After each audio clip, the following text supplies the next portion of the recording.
Hello friends, welcome to my channel. आज के इस वीडियो में हम क्लास 9th के चैप्टर 7th मोशन पढ़ेंगे। हम हमेशा कुछ वस्तुओं को विरामावस्था में या कुछ वस्तुओं को गतिमान अवस्था में देखते हैं।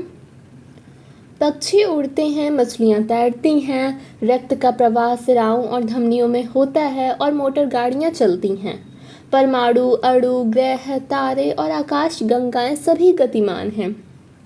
हम हमेशा ये समझते हैं कि कोई वस्तु गति में तभी है जब वो समय के साथ अपनी स्थिति को परिवर्तित करती है।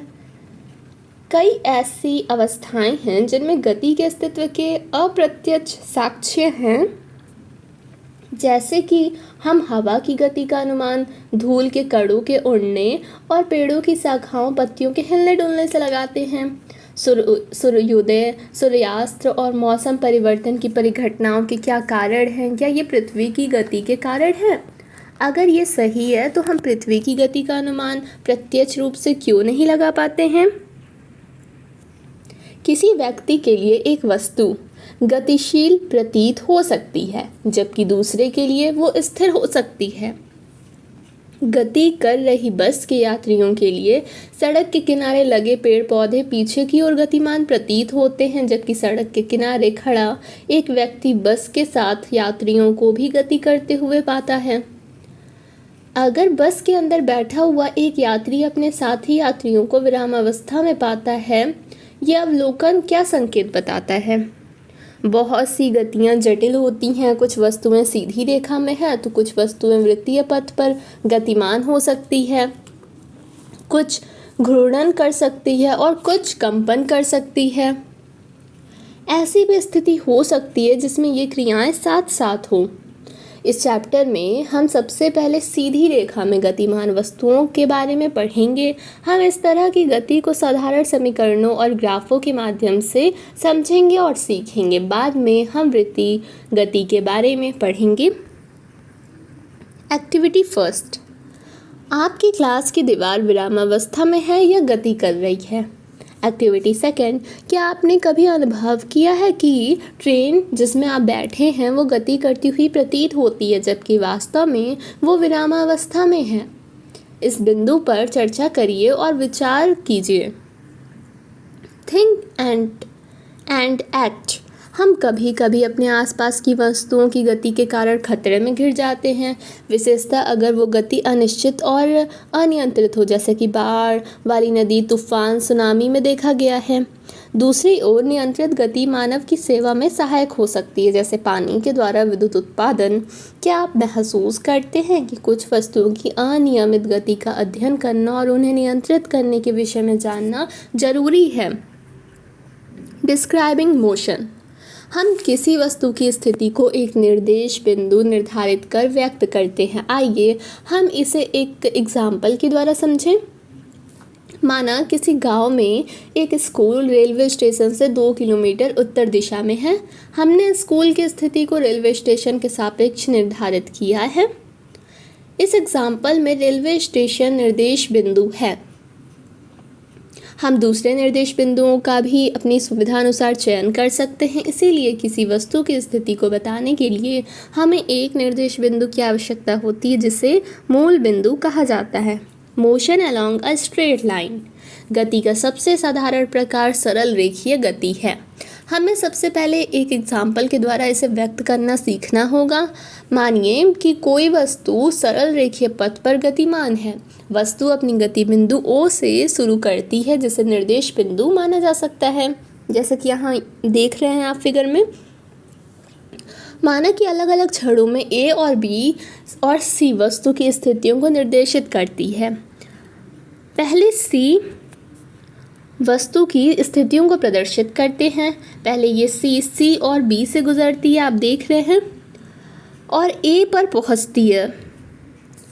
इसके बाद ये उसी पथ पर लौटती है और B से गुजरती है, यहाँ से फिर गुजरती है और A पर पहुंचती है। बी से गुजरते हुए फिर सी पर पहुंचती है। वस्तु के द्वारा तय की गई कुल दूरी कैसे निकालेंगे? OA प्लस AC यानी कि 60 किलोमीटर और 35 किलोमीटर को ऐड कर दीजिए तो आंसर आ जाएगा 95 किलोमीटर। ये वस्तु के द्वारा तय की गई दूरी। किसी वस्तु की दूरी को निर्धारित करने के लिए हमें केवल अंकीय मान की आवश्यकता होती है, ना कि गति की दिशा की। कुछ ऐसी राशियां होती हैं जिन्हें केवल उनके अंकीय मान द्वारा व्यक्त किया जा सकता है। किसी भौतिक राशि का अंकीय मान उसका परिमाण है। आप एक्टिविटी 3 और 4 भी करके चेक कर सकते हैं। नेक्स्ट है uniform motion and non uniform motion. माना कि एक वस्तु एक सीधी रेखा पर चल रही है। माना पहले 1 घंटे में ये 50 किलोमीटर और दूसरे घंटे में 50 किलोमीटर, तीसरे घंटे में भी 50 किलोमीटर और चौथे घंटे में भी 50 किलोमीटर दूरी तय करती है। इस स्थिति में वस्तु सभी घंटे में 50 किलोमीटर को दूरी तय करती है, क्योंकि वस्तु समान समय अंतराल में समान दूरी तय करती है,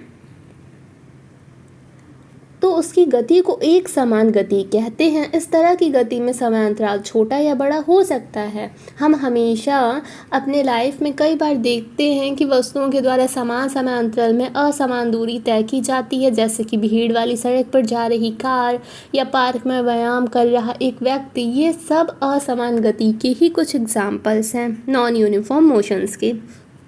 एक्टिविटी 5 आप कर सकते हैं इसी तरह से। नेक्स्ट है measuring the rate of motion. जैसा कि आप यहाँ फिगर में देख रहे हैं कि अगर गेंद की गति 143 किलोमीटर है तो इसका क्या मतलब है? इसमें दिए गए साइन बोर्ड से आप क्या समझते हैं? किसी दी गई निश्चित दूरी को तय करने के लिए अलग अलग वस्तुएं अलग अलग समय लेंगी। इनमें से कुछ तेज चलती हैं तो कुछ धीमे। वस्तुओं की गति करने की दर अलग अलग हो सकती है। अलग अलग वस्तुएं समान दर से भी गति कर सकती है। वस्तु द्वारा इकाई समय में तय की गई दूरी के उपयोग से उस वस्तु की गति की दर प्राप्त की जा सकती है। इस राशि को चाल कहा जाता है। चाल का मात्रक मीटर प्रति सेकंड है। ये ms-1 चिन्ह द्वारा प्रदर्शित की जाती है। चाल का कई मात्रक सेंटीमीटर प्रति सेकंड और किलोमीटर प्रति सेकंड होता है। वस्तु की गति को व्यक्त करने के लिए हमें केवल उसके परिमाण की आवश्यकता होती है। यह आवश्यक नहीं है कि वस्तु की गति नियत हो। अधिकतर अवस्थाओं में वस्तुएं असमान गति में होगी, इसीलिए हम उन वस्तुओं की गति की दर को उनकी औसत चाल के रूप में व्यक्त करते हैं। वस्तु की औसत चाल उसके द्वारा तय की गई कुल दूरी को कुल समयावधि से भाग देकर प्राप्त किया जा सकता है, जैसे कि एवरेज स्पीड यानी उसका औसत चाल और total distance travelled, total time taken. अगर एक वस्तु t समय में s दूरी तय करती है तो इसकी चाल क्या होगी? v = s/t। आइए इस एग्जाम्पल के द्वारा भी समझें। यहाँ पर दिया गया है कि एक कार 2 घंटे में 100 किलोमीटर की दूरी तय करती है। इसकी औसत चाल 50 किलोमीटर पर आवर है। कार पूरे समय 50 किलोमीटर पर आवर की चाल से नहीं चली होगी। कुछ समय इससे अधिक तो कुछ समय इससे कम चाल में चली होगी। ऐसे ही यहाँ पर एक और एग्जाम्पल दिया गया है, आप इसे सॉल्व करके समझ सकते हैं और अच्छे तरीके से। Speed with direction. किसी वस्तु की गति की दर और भी अधिक व्यापक हो सकती है अगर हम उसकी चाल के साथ साथ दिशा को भी व्यक्त करें। वो राशि जो इन दोनों पक्षों को व्यक्त करती है उसे वेग कहा जाता है। अतः एक निश्चित दिशा में चाल को वेग कहते हैं। किसी वस्तु का वेग समान या असमान हो सकता है। ये वस्तु की चाल गति की दिशा या दोनों के परिवर्तन के साथ परिवर्तित हो सकती है। जब एक वस्तु सीधी रेखा में बदलती हुई चाल के साथ गति कर रही है तो हम उसके गति की दर के परिमाण को औसत वेग के द्वारा व्यक्त कर सकते हैं। इसकी गणना औसत चाल की गणना के समान हुई होती है। अगर वस्तु का वेग समान रूप से परिवर्तित हो रहा है तब दिए गए प्रारंभिक वेग और अंतिम वेग के अंकगणित माध्य के द्वारा औसत वेग प्राप्त किया जा सकता है। Rate of change of velocity. किसी वस्तु की एक समान सरल रेखीय गति के दौरान समय के साथ वेग नियत रहता है। इस अवस्था में किसी भी समय अंतराल में वस्तु के वेग में परिवर्तन शून्य है। अगर असमान गति में वेग समय के साथ परिवर्तित होता है तो इसका मान अलग समय और अलग बिंदुओं पर अलग अलग होता है। इस प्रकार किसी भी समय अंतराल पर वस्तु के वेग में परिवर्तन शून्य नहीं होता। क्या अब हम वस्तु के वेग में परिवर्तन को व्यक्त कर सकते हैं? इस तरह के क्वेश्चंस का आंसर देने के लिए हमें एक और भौतिक राशि त्वरण के बारे में जानना होगा, जो कि एक वस्तु के प्रति इकाई समय में वेग परिवर्तन की माप है। यानी कि त्वरण इज इक्वल टू वेग में परिवर्तन अपॉन लिया गया समय, टाइम टेकन। अगर एक वस्तु का वेग प्रारंभिक वेग u से t समय में बदलकर v हो जाता तो त्वरण क्या होगा? a is equal to v minus u upon t। इस प्रकार की गति को त्वरित गति कहा जाता है। आई होप आप लोग को ये समझ में आ रहा हो। तो अगर आप इस चैनल पर नए हैं तो चैनल को सब्सक्राइब कर लीजिए और अपने दोस्तों के साथ ज़्यादा से ज़्यादा इस वीडियो को शेयर कीजिए, क्योंकि इसी तरह की नॉलेजफुल वीडियो आपको इस चैनल पर देखने को मिलेगी।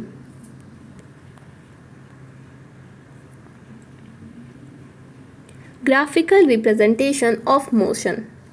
कई घटनाओं के बारे में कई जानकारी सुविधाजनक विधि से ग्राफ द्वारा प्रदर्शित की जा सकती है, जैसे कि किसी एक दिवसीय क्रिकेट मैच के प्रसारण में किसी टीम द्वारा सभी ओवर में बनाए गए रनों की दर को हमेशा ऊर्ध्वाधर बार ग्राफ से दिखाया जाता है। जैसे कि आपने मैथ्स में भी पढ़ा है कि एक सरल रेखीय ग्राफ की सहायता से दो चर युक्त रेखीय समीकरण का हल ज्ञात किया जाता है।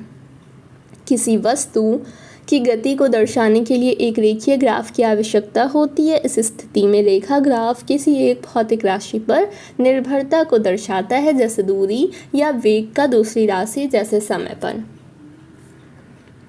डिस्टेंस टाइम ग्राफ्स समय के साथ किसी वस्तु की स्थिति परिवर्तन को एक सुविधाजनक पैमाना अपनाकर दूरी समय ग्राफ द्वारा व्यक्त किया जा सकता है। इस ग्राफ में समय को x और दूरी को y से रिप्रेजेंट किया जाता है। दूसरी समय ग्राफ को कई अवस्थाओं में प्रदर्शित किया जा सकता है, जैसे वस्तु एक समान चाल या असमान चाल से चल रही हो, विराम अवस्था में है। ये सब कुछ हम जानते हैं कि जब कोई वस्तु समान दूरी समान समांतराल में तय करती है तब इसकी चाल एक समान होती है और वस्तु के द्वारा तय की गई दूरी लिए गए समय के समानुपाती होती है। इस प्रकार एक समान चाल के लिए समय के साथ तय की गई दूरी ग्राफ एक सरल रेखा है। वेलोसिटी टाइम ग्राफ्स एक सरल रेखा में चल रही वस्तु के वेग में समय के साथ परिवर्तन को वेग समय ग्राफ द्वारा रिप्रेजेंट किया जा सकता है। इस ग्राफ में समय को x एक्सिस पर और वेग को y एक्सिस पर प्रेजेंट किया जाता है। अगर वस्तु एक समान वेग से गतिमान है तो समय के साथ वेग समय ग्राफ की ऊंचाई में कोई परिवर्तन नहीं होगा। ये x एक्सिस के समानांतर एक सीधी रेखा होगी, जैसा कि आप यहाँ पिक्चर में देख सकते हैं। Equations of motion. कोई वस्तु सीधी रेखा में एक समान त्वरण से चलती है तो एक निश्चित समय अंतराल में समीकरणों के द्वारा उसके वेग, गति के दौरान त्वरण और उसके द्वारा तय की गई दूरी में संबंध स्थापित करना संभव है, जिन्हें गति के समीकरण के नाम से जाना जाता है। इस प्रकार के तीन समीकरण होते हैं जो v equal to u plus a t, जैसे कि आपने देखा है यहाँ पर जितनी भी एक्टिविटीज़ दी गई हैं, एग्जाम्पल्स दी गई हैं, उसको सॉल्व करिएगा जिससे आपको ये क्लियर होगा। Uniform circular motion. आपने यहाँ फिगर में वेग समय ग्राफ से वस्तु के द्वारा एक समान त्वरण a से t समय में तय की गई दूरी s को ग्राफ के नीचे समलंब OABC द्वारा घेरे गए क्षेत्रफल द्वारा प्रदर्शित किया होगा, यानी कि s इक्वल टू समलंब OABC का क्षेत्रफल है।